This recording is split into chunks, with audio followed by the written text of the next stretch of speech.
I'll share my unfortunate first time using a lawyer. I was super excited because I thought, yes, someone has my back.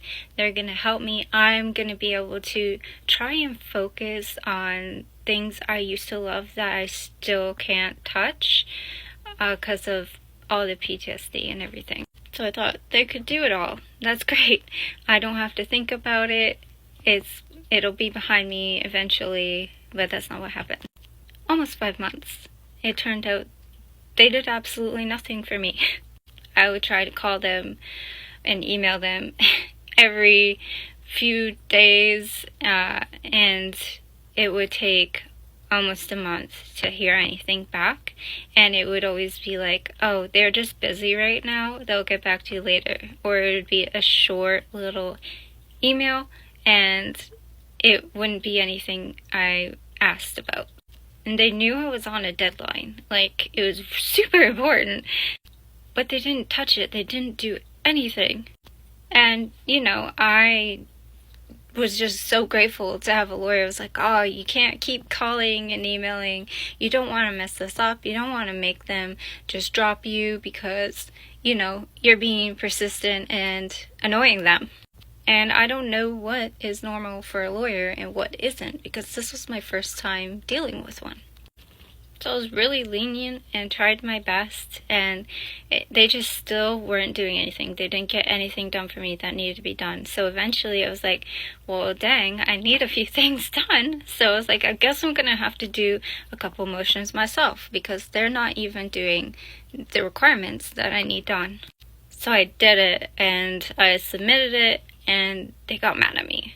To be fair, it wasn't my fault. Like, I didn't know you weren't supposed to send the other party the document, because nowhere in the terms that they have you sign in the contract with them did it say, oh, also do not contact the other party.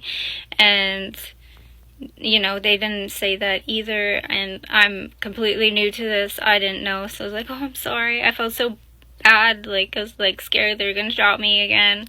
So immediately I did what they said. I told them to disregard it, and then I sent it just to my lawyer, and I asked them if they could please, do what needed to be done and send it to the other party, send it to the court and all that stuff.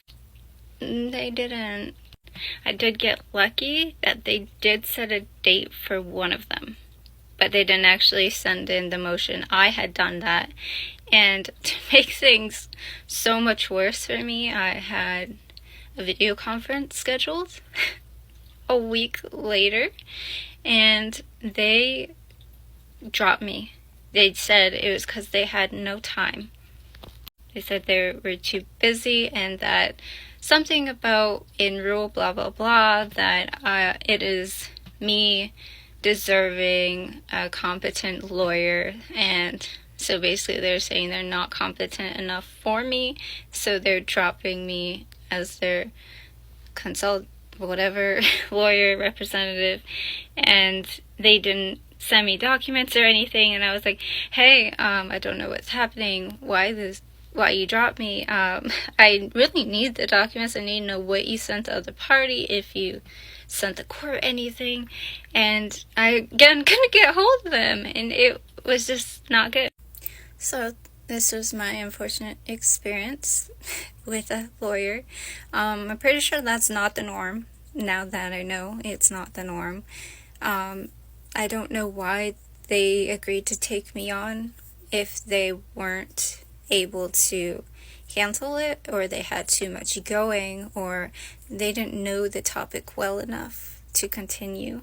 But they did, and left me hanging, and now I'm super stressed. And if anything goes wrong, I just want to say that I wholeheartedly want justice for myself.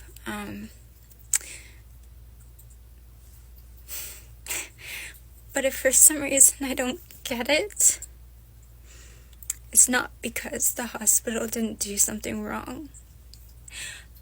They did. They completely did.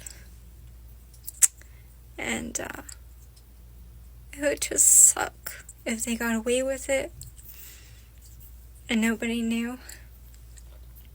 Or I have to pay like thousands of dollars to their lawyer because I keep trying so hard by myself, even though I'm not a lawyer. I don't know what I'm doing.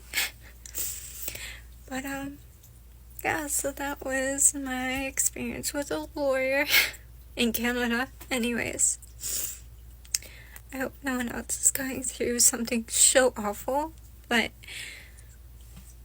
yeah, and just like this is a platform that I feel like I only have a voice for, because it's like nowhere else I can express myself, especially when I'm suffering by myself.